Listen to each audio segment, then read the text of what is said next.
Meenakshi Faculty of Physiotherapy. Admission open for BPT and MPT. Apply now. அந்த பஞ்சு முட்டாய் issue போயிட்டு இருக்குல்ல, அதை பற்றி அது என்ன போயிட்டுருக்கு இஷ்யூ? பெரிய இஷ்யூ தான் போயிட்டுருக்கு. பஞ்சு மிட்டாய் மட்டும் இல்லை, ஒத்த ரூபா தரேன், தூதுவளை இலை அரைச்சி, அந்த 3 பாட்டுமே இஷ்யூவில் தான் இருக்குது. இப்போது அது அப்படி தான் இருக்குது. இப்போ வர்ற புது இயக்குநர்களுக்கு புதுசாக திங்க் பண்ணுறதுக்கு அவ்வளோ தூரம் முடியல. ஒரு நல்ல சாங் பண்ணுறதுக்கு இப்போ இளையராஜா மாதிரியோ தேவா மாதிரியோ என்னோட சம்மந்தப்பட்டவங்க அவங்க 2 பேர் தான். இளையராஜா கிட்டத்தட்ட 7-8 படம் பண்ணார், தேவா ஒரு 7-8 படம் பண்ணார். அவங்க அளவுக்கு இன்றைக்கி கிரியேட்டர்ஸ் இல்லையோ அப்படின்னு தோணுது. அப்படி சொல்ல முடியாது. இவங்க போய் அவங்கள வேலை வாங்குறது ஒரு தனித்துவம். அது பண்ணாமல் சரி நம்ம வந்துட்டோம் அப்படின்ட்டு எங்கே பழசு ஹிட்டாக இருக்குன்னு எடுத்து போட்டுக்கிறது. அது எடுத்து யூஸ் பண்ணலாம், அதுக்கு ஒரு மரியாதைக்கு ஒரு வார்த்தை கேட்கணும் அப்படிங்கிறது ஒரு ப்ரொசீஜர் இருக்குது. அதுக்குன்னு சில ப்ரொசீஜர்ஸு, சில ஃபார்மாலிட்டிஸு இதெல்லாம் இருக்குது. அதை பண்ணாமல் அவங்க பாட்டில் எடுத்து போட்டாங்க. ஒரு கால் பண்ணி கூட சொல்ல. அதுக்கப்புறம் எல்லாமே சொன்னாங்க லீகலாக மூவ் பண்ணலான்னு. சொல்ல முடியாது, ஃப்யூச்சரில் மூவ் பண்ணாலும் பண்ணுவோம். இப்போ ஒரு கருத்துள்ள பாட்டோ இல்லை ஒரு நல்ல முன்ன மாதிரி ஒரு பாட்டு இல்லையோ அப்படின்னு ஒரு கதை ஆசிரியர் பாடலாசிரியருக்கு வெற்றிடம் ஏற்பட்டிருக்கு சினிமா துறையில் அப்படின்னு நினைக்கிறீங்களா? ஏதாவது பாடலாசிரியருக்கு மட்டும் வெற்றிடம் ஏற்படலை, கதாசிரியர்களுக்கும் வெற்றிடம் ஏற்பட்டிருக்கு. நல்ல வசன கருத்தாக்களும் முன்ன மாதிரி முதல் மரியாதையோ கிழக்கு போகும் சீமையிலே அதுவோ இப்போ வர்றதில்லை. இப்போது வேறு மாதிரி டாம் டூம்னு வெறும் எலக்ட்ரானிக் சவுண்ட்ஸு தான் படமாக வருது. மியூசிக்னால் எலக்ட்ரானிக் சவுண்ட்ஸு தான். இப்போது திருப்பி நம்ம இளையராஜா தேவான்னு தான் சொல்ல வேண்டியிருக்கு. அவங்க மாதிரி லைவில் யார் இன்றைக்கி மியூசிக் பண்ணுறாங்க? அது இல்லாததுனால இந்த குறைகள் ஏற்படுது. இனி அப்படி தான் சினிமா போயிட்டுருக்குன்னு தெரில, சொல்ல முடியாது. ஏன்னா இப்போ 2-3 படங்கள் நல்ல படங்கள் வந்து ஓடிட்டுருக்கு. மாமன் நல்லா போகுதுங்கிறாங்க. அதுக்கப்புறம் டூரிஸ்ட் ஃபேமிலி நல்லா போச்சு. எல்லாமே 2மே ஹோம்லி ஸ்கிரிப்ட்.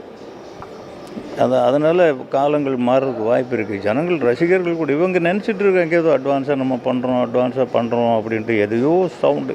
இப்போ அத்தனை குட் பேட் அக்லிங்கிற படத்தில் மாடர்ன் நல்ல மியூசிக் டைரக்டர் ஜி பிரகாஷ் வந்து 1000ல் ஒருவன் பண்ணவர். அவர் எவ்வளவோ டேலண்டட் பர்சன். அவர்கிட்ட ஒரு நல்ல சாங் வாங்க முடியலன்னா பழசை எடுத்து போட்டுக்கிறாங்க. அப்போ பழசை நோக்கி தானே போகிறாங்க. சார், இப்போ நீங்கள் சொன்ன மாதிரி இந்த பாடல்கள் பஞ்சம் ஒரு பக்கம், கிராமிய சார்ந்த படங்களே வந்து குறைஞ்சு போச்சு. மண்மனம் சார்ந்த கதைகளுக்கு பஞ்சமாயிருக்கும். பஞ்சமெல்லாம் கிடையாதுங்க, எடுக்கிறவங்களுக்கு தான் பஞ்சம். மற்றவங்க புதுசாக ஏதோ பண்ணுறேன்னு சொல்லிட்டு எதையோ பண்ணிகிட்டு இருக்கிறாங்க. இன்றைக்கி கல்ச்சர் மாறிடுச்சு, மக்களுடைய மனப்பான்மையே மாறிடுச்சு. இன்றைக்கி போதை கலாச்சாரம் அது நிறைய அட்வான்ஸாக தான் போகிறாங்க. அந்த மாதிரி தான் எடுக்கணும்னு தப்பாக நினச்சிட்டு இருக்கிறாங்க. ஏன்னா அம்மா அப்பா மாமன் மச்சான் பாசம் சித்தப்பா பெரியப்பாங்கிறது இந்த மண்ணை விட்டு போகவே போகாது. அதுக்குள்ளே சுற்றி இருக்கிறது தான் நம்ம வாழ்க்கை. அதுலேயும் தமிழ் கலாச்சாரங்கிறது ரொம்ப சிறப்பான ஒன்று. இவங்க அதை விட்டுட்டு இப்போ இருக்கிற கலாச்சாரத்தோடு போய் அந்த மாதிரி போகிறதுனால தான் இதை விட்டு அவே போயிடுறாங்க. 100க்கு 99 படங்கள் ஓட மாட்டேங்குது இல்லையா? இப்போ குட் பை டக்லி ஓடலைன்னா கூட மாமன் ஓடுது. நீங்கள் லோ பட்ஜெட் படம். 2வது அந்த டூரிஸ்ட் ஃபேமிலிங்கிறது ரொம்ப சின்ன பையன் டைரக்டர் வித்தியாசமாக ஒன்று கொடுத்துருக்காரு. அந்த படத்துக்கு என்ன தேவையோ, அந்த காட்சிக்கு என்ன தேவையோ அதை தவிர அதில் வேறு எதுவுமே கிடையாது. இப்படியே எடுக்கிறாங்க. இப்போ வர டைரக்டர்கள்லாம் அந்த படத்துலேருந்து கொஞ்சம், இந்த படத்துலேருந்து கொஞ்சம், இந்த படத்துலேருந்து கொஞ்சம். இப்போ நான் வந்து கதையே எழுத ஆரம்பிக்கலை, இப்போவே வந்து அந்த லொக்கேஷன் பார்க்கணுன்னு வரோம் இல்லையா? அவங்க அப்படி கிடையாது. ஒரு 10 பேர் ஹோட்டலில் ரூம் போட்டு உட்காந்துக்கிட்டு டிஸ்கஸ் பண்ணி அந்த படத்தில் என்ன, அந்த படத்தில் பண்ண, கொரியன் படத்தில் என்ன, ஜப்பானீஸ் படத்தில் என்ன, இப்படி தான் எல்லாருமே பண்ணுறாங்க. அதுதான் இந்த சினிமாவனுடைய இப்போது இருக்கிற ஒரு சரியான பொசிஷனில் இல்லை. எந்த இடத்துல இருக்குதுன்னு தெரியல. 100 படத்துக்கு 99 படம் லாஸில் தான் வருது. அதுக்கு காரணம் திட்டமிடல், தேடுதல் இல்லை. இந்த தருணத்தில் இளம் இயக்குநர்களுக்கு வரக்கூடிய தலைமுறையினருக்கு நீங்கள் சொல்ல விரும்பக்கூடிய விஷயம் ஒன்றுமே இல்லைங்க. ஒரு தொழில் பண்ணோம்னா இது ஒரு அருமையான தொழில். சினிமாவோட நல்ல தொழில் எங்கேயுமே கிடையாது. இதையும் திட்டமிட்டு ஒழுங்காக பண்ணால் நம்மளை நம்பி பணம் போடுற தயாரிப்பாளர் அவர் லாபம்ங்கிறது இன்றைக்கி கொஸ்டின் மார்க்கு தான். அசலாவது எடுத்துக்கிட்டு போனால் அவர் திருப்பி சினிமாவில் தான் கொண்டு வந்து போடுவார். இதை புரிஞ்சுக்கணும். இதை புரிஞ்சுக்கிட்டு ஃபஸ்ட்டு அந்த தயாரிப்பாளரை காப்பாற்றுறது எப்படி அப்படின்னு திட்டமிட்டு அவங்க படம் பண்ணாங்கன்னா, ரெண்டாவது நமக்கு ஒரு மொராலிட்டி இருக்குது, இதை தான் சொல்லணும் அப்படின்ட்டு. ஒரு 1000 பேர் இருக்கிற ஹவுஸில் நமக்கு கருத்துக்களை சொல்கிறதுக்கு சுதந்திரம் கொடுத்துருக்காங்க. அதில் நம்ம ஏதாவது அந்த மாதிரி படங்களை பண்ணணும். எல்லோரும் மதிக்கக்கூடிய மிக சிறந்த மனிதர் அப்துல் கலாம் அந்த கேரக்டரில் தனுஷ் பண்ணக்கூடாது. அதை பற்றி உங்கள் கருத்து? இல்லை, அது இங்கே வேண்டாம். அது வேறு. ஏன்னா நீங்கள் அப்படி சொல்ல போனீங்கன்னா இன்றைக்கி ஃபுல் டே இங்கே உட்காந்து பேசணும், அவ்வளோ போயிடும்.